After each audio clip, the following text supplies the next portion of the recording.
भाई मनुखा जन्म का मनोरथ है उस परमात्मा के नाल मिलाप। तो सतगुरु जी कहते नहीं भाई ये सारे काम जिन्ने भी काम है भावें औखे है भावें सौखे है ये सारे काम तेरे किते कम नहीं होने।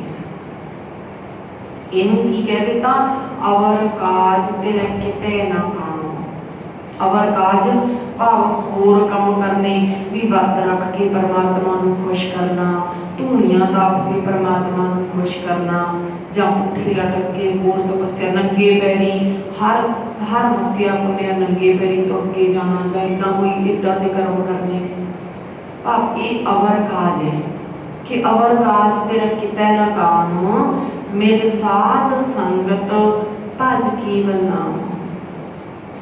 की कारण आ सौखा काम है पर लगता औखा है। साध संगत नाल कित्थे प्यार है, साध संगत नाल नहीं। साध संगत दे विच बैठना औखा लगता है पर है सौखा काम है ना। भी इन्नी दूर धूड़ तो धक्के खाण दे नाल गुरु की संगत करिए, गुरु का नाम जपीए, उसकी सिफत सलाह करिए, है तो सौखा पर औखा क्यों लगता है? क्योंकि साडा मन इत्थे खिंचिया नहीं। तुसी भागां वाले हो जिहड़े बैठे हो पर आम करके हुण देखो किन्ने चोणवे ही है ना। वाहिगुरू ने जिन्हां ते बख्शिश कीती उही संगत विच चल के आउंदा है। ते जे किते इत्थे कुछ लग्या हुंदा कोई किते प्रोग्राम होर हुंदा लच्चरवाद दा फिर भावें हो सारा अड्डा टप के वो जाना पैंदा तां भी बीबियां बच्चे बजुर्ग सारे पहुंचते हैं। देखते हैं आपां पिंड विच कितने वारी प्रोग्राम हुंदा उत्थे ते उत्थे पहुंचते हैं कितना इकट्ठ होंदा है, कितना इकट्ठ होंदा है क्योंकि उत्थे मन लगता है। पर अवर काज तेरे किते ना काम मिल साध संगत भज केवल नाम। परमात्मा का नाम जपना ये तेनों मनुखा जन्म का मनोरथ पूरा करने में सहाय होगा क्योंकि गुरु ही है जो उस परमात्मा के नाल मिला सकता। गुरु दे मिलण लई असीं अरदास करते हैं सेई प्यारे मेल जिन्ना मिले तेरा नाम चित आवे। कि गुरु चित आवे ते गुरु दे मिलिया वो परमात्मा मिलता है। मनुख बिन दूजे बिरथा आया तां इउं जानो भाई जे मनुखा जन्म का मनोरथ नहीं समझिया तां इउं जानो कि संसार विच आया बेअर्थ ही है। बेअर्थ कोई अर्थ नहीं। जिवें बच्चे स्कूल कॉलेज जाते रहन पढ़ना है ना तो की कहांगे की भी एवें 20 साल एवें 15 साल एवें 10 साल धक्के खाते कुछ बड़े तेन कुछ पल्ले का पिया नहीं तेरे कुछ तेरे पल्ले का पिया नहीं जे जो नलैकी होए पढ़े ही ना उत्थे जाके फिर एवें कहांगे भी 10 साल एवें धक्के खाते। इवें भाई इत्थे आउणा सफल करिए अनक साज शिंगार बहु करता जो मृतक उड़ाया रहाओ। किन्ने जीवन मनोरथ की सोच तो बिना ओहदी सोची नहीं आई उहदी सोच तो बिना मनुख अपने शरीर वास्ते अनेकां शिंगार ते बनावटां करता है। अज के समय में तो जे देखिए तो सचमुच ही अपने शरीर के नाल सजावटां दे नाल ही शिंगार नाल ही जुड़िया हुआ है। अब खबरां चलदियां होंदियां ना खबरां ते सोशल मीडिया ते भी टीवी ते भी एक खबर पता की आई है कहते ब्यूटी पार्लर खुल गए। ब्यूटी पार्लर खुल गए खबर बड़ी चंगी है कहते। क्यों चंगी है कहते इत्थे फिर हार श्रृंगार इत्थे होना है।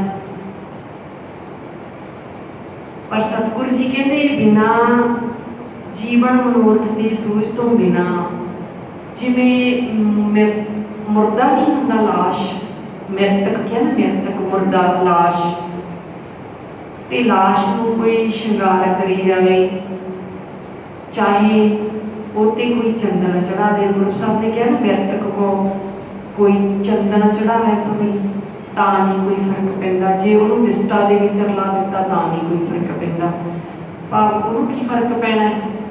तो उवें कहते जिवें लाश ते शिंगार करी जाते हैं, इयों है, इयों समझो भी जिहड़े अपने शरीर के नाल ही जुड़ गए, भी इसे लिपा पोची ते लग गए, इसे अगे तो सुनते सी ना कि ब्यूटी पार्लर है, कुड़ियां लई है, कुड़ियां लई है, स्त्रियां लई है, तो हुण मुंडियां लई भी कहंदे ये मर्द ब्यूटी पार्लर है, मुंडियां लई भी ब्यूटी पार्लर आ गई। घड़ना की सी? सुत, मत, मन, बुद्ध। घड़न की बैठ गई? नक, अखां, ये घड़न बैठ गई। ये घड़िया की हो जूगा? सतगुरु जी कहते चुआ चंदन मर्दन अंगा सोतम जले काट के संगा। सारा दिन इसे दी लिपा पोची विच रहने हैं, ये ते एक दिन लकड़ां दे विच मच जाना है, मच जाना है। इस दी लिपा पोची नहीं, इस दे मनोरथ नूं समझना है, इस दे मनोरथ नूं समझना है। कि आपां कल भी गल चली सी ना भी मुੱਢ तो बिना, जड़ां तो बिना दरख्त नूं जिन्नियां मर्जी रंग कर दईए, गोल्डन रंग कर दईए ते हरा रंग कर दईए, लाल रंग कर दईए, पर उस दरख्त ने कमलाउणा ही कमलाउणा है जिहड़ा अपने मूल नालों टुट गया। इस करके भावें जिन्नियां मर्जी ब्यूटी पार्लर तो जिथे मर्जी जाके मेकअप कर लीए, जे अपने मूल दे नालों टुटिया होया तो ये अंदर कीड़ा नहीं आ सकता, अंदर कीड़ा नहीं आ सकता। ते सोहने बनने की गल अपने इतिहास दे विच ना, अपने दुनिया दे विच एक मिस्टर टाइनबी होया, मिस्टर टाइनबी जिहड़ा जिन्हें सारी दुनिया का चक्कर लाया। मिस्टर टाइनबी एक इंसान होया है जिसने सारी दुनिया का चक्कर लाया, और सारी दुनिया घूमिया हो ते उसनूं एक अंग्रेजन पुछदी है, अमेरिकन पुछदी है, कहती भी तू सारी दुनिया के चक्कर लाया है, तू क्यों दस भी सारी दुनिया दे विचों तैनूं सोहना मनुख किहड़ा लग्गिया? वो इत्थे भी आया सी, सारी दुनिया दे विचों तैनूं किहड़ा मनुख सोहना लग्गिया? तो उसने यही जवाब दिता सी, किताबां विच लिखिया होया जी, कहते मैनू सब तो सोहना मनुख सरदार जोड़ा सिंह सिंघणी बाणे विच सजे हुए सब तो सोहने लगे। ते हुण भी जे देख लो, एक पासे सिंह सिंघणी पूरे बाणे दे विच होण खड़े, ते एक पासे सब तो महंगे ब्यूटी पार्लर विच तैयार होके दोने जणे होण, लड़का भी लड़की भी, ते किहड़े सोहने लगणगे? ये मिस्टर टाइनबी का जवाब है। ते सिंह जदों अंग्रेज ने सिंह नूं देखिया, अंग्रेज आया इत्थे जदों 1849 की गल है कि जदों अंग्रेज अफसर आया ना, तो महाराजा पटियाले कोले आया, ते उदों कारां कूरां भी नहीं हुंदियां सी इन्नियां, एक कार सी महाराजा पटियाले कोले, ते कार ते जदों आया ते कहना मैं देखना चाहना, इत्थे घूमना चाहना है। जो घूमना चाहना आया ते कार ते जो लंघ रहा ना, जा रहा है, ते एक सिंह घोड़े ते जा रहा है, सिंह सजिया हुआ, दस्तारा सजाया हुआ है, घोड़े ते जा रहा है। जो अपने ड्राइवर को कहता रुक रुक, ड्राइवर को कहता रुक, रुक गया। देखो गड्डी विचों बाहर निकलिया अंग्रेज, ते उसने उस सिंह नूं सलूट मारिया। जो सलूट मारिया तो कहते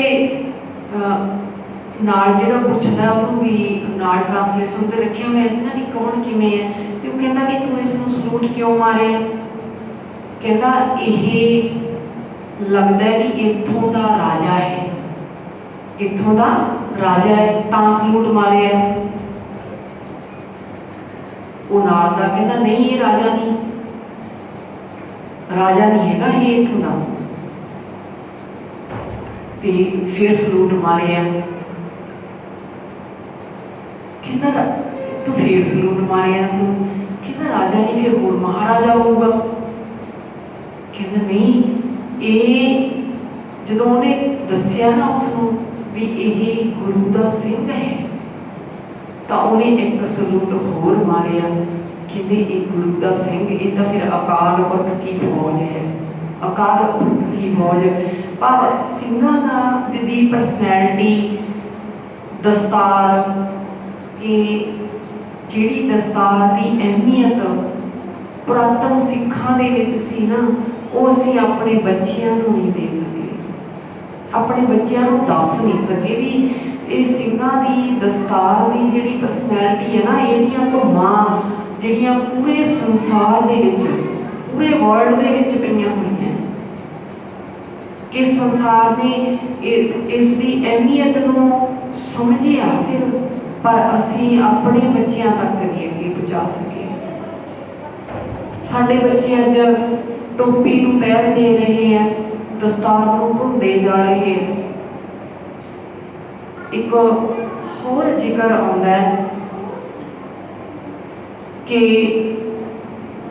एक बारी सिख रेजिमेंट, फौजी सिख जिन्हां दी ट्रेनिंग यूपी दे विच लगी हुई है, यूपी दे विच ट्रेनिंग लगी हुई है, ते उत्थों उन्हां दी ट्रेनिंग दे विच फौजियां दे लई एक जिहड़ा लांगरी सिंह सी ना, फौजा सिंह सी उसका नाम इतिहास दे विच आया, सरदार फौजा सिंह। ते वो जंगल दे विच उन्हां दे लई जदों रस्त पानी वगैरह लैके जांदा ते उस ते एक वारी जा रहा ते हिरन उहने उहदे ते शेरनी ने ना हमला कर दिता सरदार फौजा सिंह ने। फौजा सिंह ते शेरनी ने हमला कर दिता, तो उसने किवें ना किवें अपनी जान बचाई, पर उसकी दस्तार शेरनी के मुँह में रह गई ते उसनूं सिंघां ने चलो हस्पताल दे विच दाखिल करवाया, जख्मी हो गया। पर उसनूं जदों होश आई तो उसने देखा भी मेरी दस्तार, तो फिर जिहड़े कोले सिंह सी ना, 17 सिंह रेजिमेंट, सिख रेजिमेंट के 17 सिंह सीगे, ते उन्होंने उस फौजा सिंह ने उस सिंघां नूं कहा, कहते भी मैनू कोई गल नहीं, आ जिहड़े जख्म जुखमाए हैं ठीक हो जाएंगे, पर मैनू इहदे नालों वड्डा दुख है कि मेरी दस्तार उत्थे रह गई, मैनू वड्डा दुख है मेरी दस्तार उत्थे रह गई। तो सिखां ने आके फिर अपने कमांडर सरदार शेर सिंह नूं दसिया, शेर सिंह ने अगे अंग्रेज नूं दसिया, अंग्रेज सी, ते जदों अंग्रेज नूं दसिया, ब्रिगेडियर नूं दसिया भी इस तरह करके साडे फौजा सिंह नूं उस गल का बड़ा दुख है, ते सिख चाहते हैं भी असीं उसकी दस्तार वापस लेके आउणी है।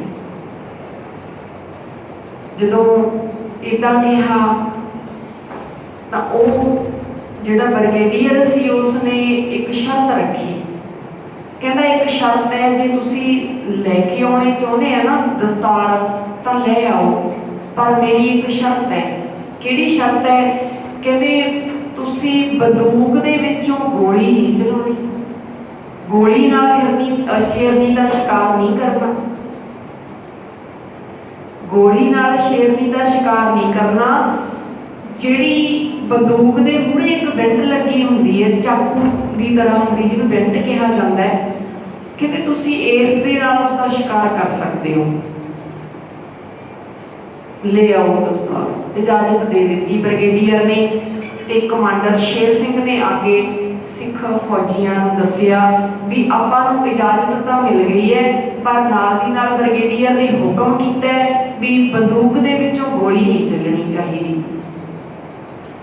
तो फिर उत्थे जदों हुण सिंह 17 सिंह ने दो टोलियां बना लियां भी आपां इउं करदे हैं, एक भाल करदे हैं जंगल दे विचों भी कित्थे की पता कित्थे हो शेरनी हुण लभण लगे आ, ते शेरनी किते नहीं लभी। अखीर लभदे लभदे शेरनी की गुफा लभ गई, ते गुफा दे विचों जदों विच गए तां दस्तार फौजा सिंह दी पई है, अद्धी थोड़ी फटी हुई, ते वो दस्तार जदों चक के एकदम बाहर आए।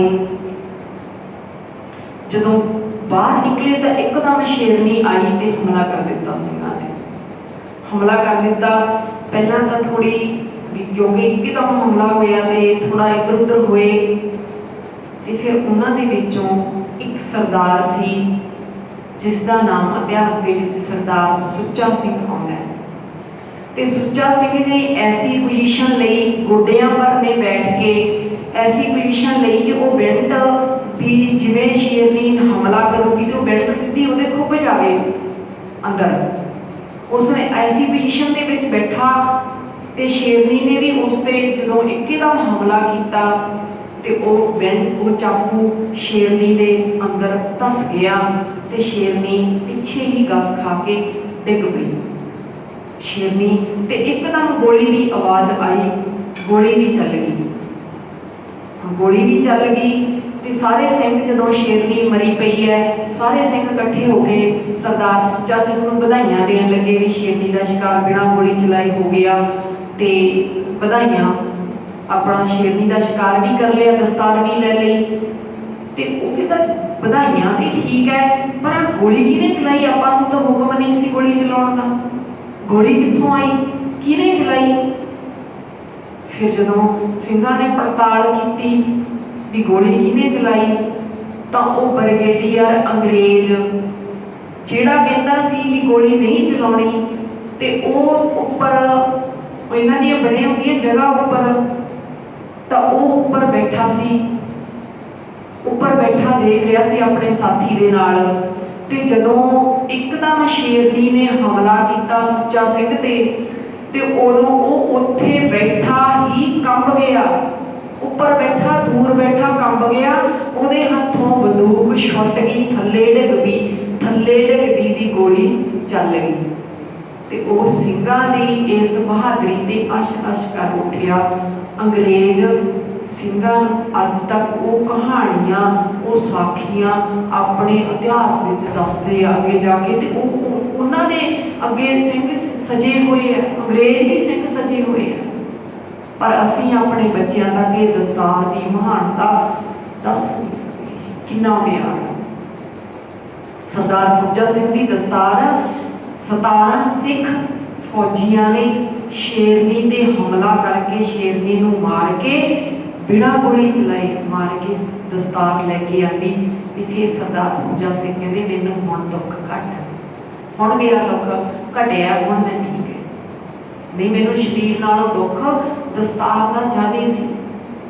ते असीं इत्थे फोकी दिखावियां दे विच शरीर दे नाल जुड़ गए हैं। सतगुरु जी कहते भाई बिरत गुड़ आया जिवें लोथ नूं कोई शंगारी जाता है, ये तां शंगार है कर लो, ये तां चूआ चंदन मर्दन अंगा सो पंजले काट के संगा।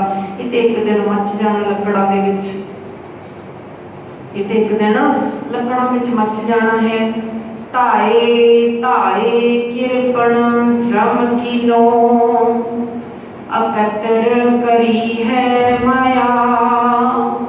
जीवन मनुष्य की सोच तो बिना मनुख बस एवं ही है कि सून की तरह दौड़ भज बहुत ज़्यादा मेहनत करता है, बहुत बहुत माया जोड़ता है, माया जोड़ता है पर ये उसके काम नहीं आती।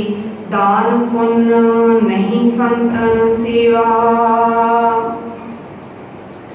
कित ही काज न आया। पर ये माया दान पुण्य भी नहीं करता, दान पुण्य का भाव चंगे अर्थ भी नहीं लाता, चंगे काम लिए भी नहीं खर्चदा, बस दो जोड़न ते लग्या होया है। संत जना की सेवा भाव चंगे कामां ते भी लाउंदा नहीं, वरतदा नहीं, जोड़ जोड़ रखदा है पर वो धन किसी भी काम नहीं आउंदा। कर आभरण सवारी से जा कामन थाट बनाया।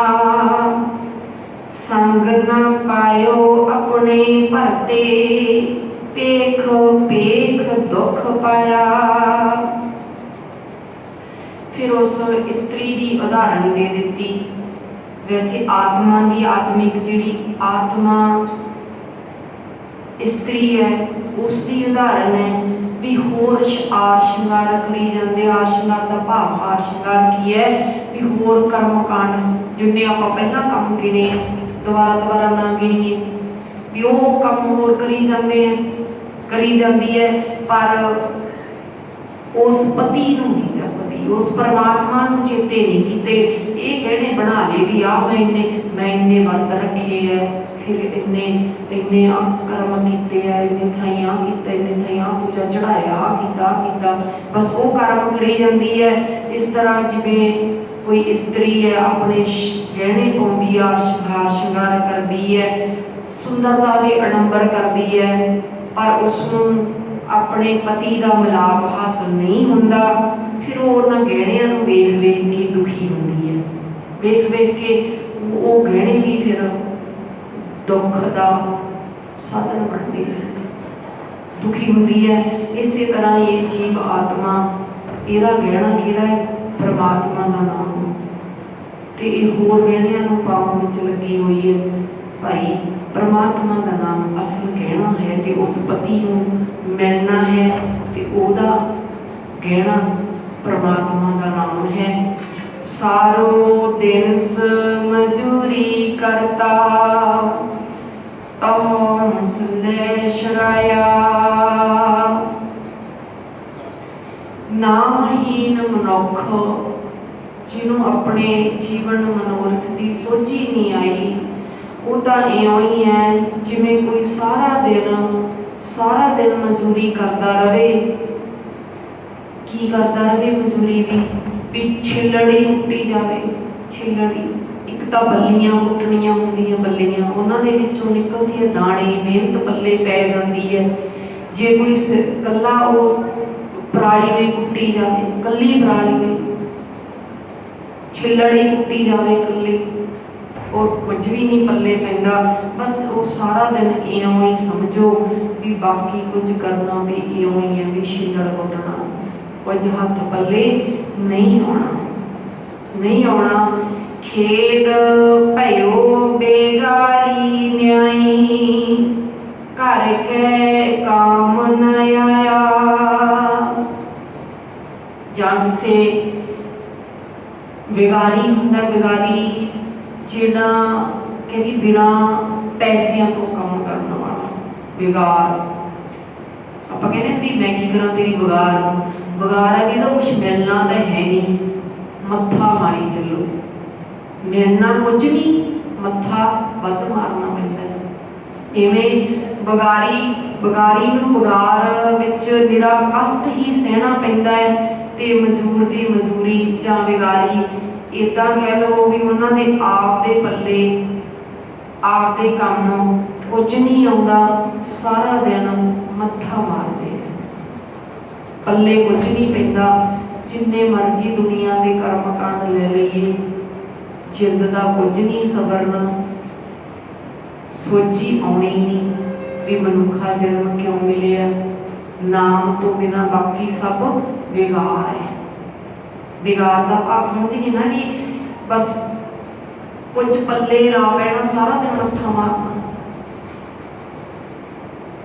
जिमें बीबियां भैन नहीं काम करदियां भी कोई कुछ सिउण लगी है वो एक सिउण मारी 2-1.5 दिन पै गई फिर एक मारी फिर 2-1.5 दिन भाव कुछ नहीं पल्ले पिया वो देड़न वाला भी किहदा सी भी उही सीगा पैसा टका कुछ मिलना नहीं सी उही कहता सी मेरा ठीक करते भैने है ना वो बगार हो गई भी मिलना पल्ले कुछ नहीं पिया सारा दिन आई लंघ गया। उवें भाई सारे कर्म कांड परमात्मा के नाम तो बिना सारा कुछ बस इवें ही है करी चलो बेअर्थ है काम कुछ भी नहीं आने वाला। भयो अनुग्रह जाको प्रभु को तिस हृदय नाम वसाया। ये दास नानक जिस उत्ते वो वाहिगुरु परमात्मा की कृपा होंदी है वो हृदय दे विच परमात्मा का नाम वसाउंदा है। कृपा किथे होंदी है साध संगत विच साध संगत विच चल के आना बैठना ये तेरा तेरा निर्णय है तेरा विचार है भाव तू चल के आएगा तो कृपा होगी। साध संगत के पाछे परयो, जन नानक हर रस पाया। जिन्हों फिर ये सोची होगी भी परमात्मा के नाम नूं हिरदे विच वसाया ही जीवन का मनोरथ पूरा होना है, फिर वो मनुख साध संगत की शरणी पैंदा है ते परमात्मा के नाम का आनंद माणदा है। विच संगत हर प्रभ वसै जियो, परमात्मा की कृपा कित्थे हुंदी है? संगत विच। ते संगत विच चल के आना है कि कुसंगत विच जाना है, ये अपना आप का निर्णय है। बच्चियां नूं संगत विच लैके आना है कि पैलस विच लैके जाना है। गल चली सी ना नानी दी कढ़ानी पैलस विच पापां दी संगत कराउने आ, ते जदों किते गुरमत समागम होवे ते उदों कहंदे बच्चियां नूं उत्थे इन्हां ने की करना है, बेबे जावड़ूगी बापू जावड़ूगा, बच्चियां ने की करना है? ओ भाई बच्चियां दी अपनी जिंदगी सवारनी है, इत्थों ही सवरनी है। इक्को एक दर है गुरु का जिथे ये सोची आनी है भी तुसी नशियां च नहीं पैना। आ जीवन मनोरथ नशियां विच गालण दे लई नहीं भाई, तुसी अपना जीवन सोहना बनाना है, समाज को सोहना बनाना है, सोहने काम करके नशियां विच पै के कुछ नहीं बनना। इत्थों सोची मिलनी है तो इत्थे असीं कह दिंदे बच्चियां ने की करना है, बच्चियां ने की करना है, इत्थे बेबे जावड़ो बापू जावड़ो नहीं भाई, इत्थे बच्चियां नूं भी नाल लैके आया करो। बच्चे ही अपना अपने देश का अपनी कौम का भविख है। आपां कितनी देर तक बैठना है पता नहीं, बच्चे कौम का देश का धर्म का सबका सीधा भविख है। हाँ बच्चियां नूं सोची होवेगी ते अगे सब संभाल लैणगे, नहीं तो बाहरलियां कंट्रियां दे विच ਜਿਹੜੀਆਂ ਚਰਚਾ ਬਣੀਆਂ ਹੋਈਆਂ ਸੀ ਅੱਜ ਜੂਏ ਘਰ ਬਣੇ ਪਏ ਐ, ਖਾਲੀ ਪਈਆਂ, ਕੋਈ ਸੰਭਾਲਣ ਵਾਲਾ ਹੈ ਨਹੀਂ, ਸੰਭਾਲਣ ਵਾਲਾ ਹੈ ਨਹੀਂ। ਇਹਨਾਂ ਵੇ ਗੁਰਦੁਆਰਾ ਸਾਹਿਬ ਬਣਾਈ ਜਾਂਦੇ ਤੇ ਸਾਂਭਣ ਵਾਲੇ ਵੀ ਅੱਗੋਂ ਤਿਆਰ ਹੋਣ। ਉਹਨਾਂ ਨੂੰ ਵੀ ਸੋਝੀ ਆਵੇ, ਗਿਆਨ ਆਵੇ, ਗੁਰਸਿੱਖ ਬੱਚੇ ਇੱਦਾਂ ਦੇ ਤਿਆਰ ਹੋਣ। सो अज के पावन शब्द के अंदर सतगुरु अपने जीवन मनोरथ बारे चानना पाया। भाई ये सोचिए जहाँ ज्ञान तय धर्म है, जहाँ झूठ तय पाप, जहाँ लुक तय काल है, जहाँ खिमा तय पाप। सो सतगुरां दा कोटान कोट धन्नवाद संगत का। सतगुर ते सतगुर की संगत बख्शण जो है बख्श लेना जी। आओ सिमरन करके समाप्तियां करिए। वाहेगुरु